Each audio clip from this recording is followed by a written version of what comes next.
this video, we will show the complete workflow of producing clear aligner models with the RF-4030 system from printing to final post-processing. The workflow starts with preparing the print file on the computer. After uploading the model and confirming the printing parameters, start the job through the control software. RF-4030 begins the printing process to produce multiple aligner models in one batch. Once printing is completed, RF-4030 automatically removes the printed parts from the build platform. After part removal, the system can start the next printing cycle, enabling continuous production with reduced manual intervention. After printing, transfer the printed models onto the conveyor belt of the automated cleaning system.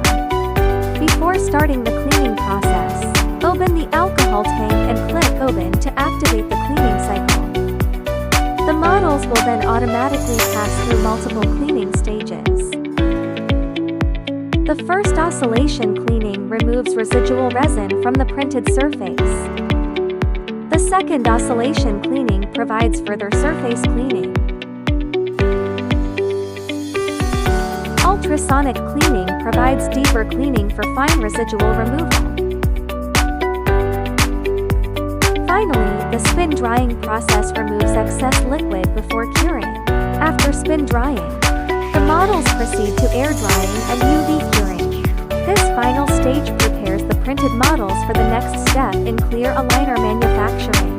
With integrated printing and post-processing automation, Rayform provides an efficient workflow solution for high-volume clear aligner model production. Contact us to learn more about automated aligner production solutions.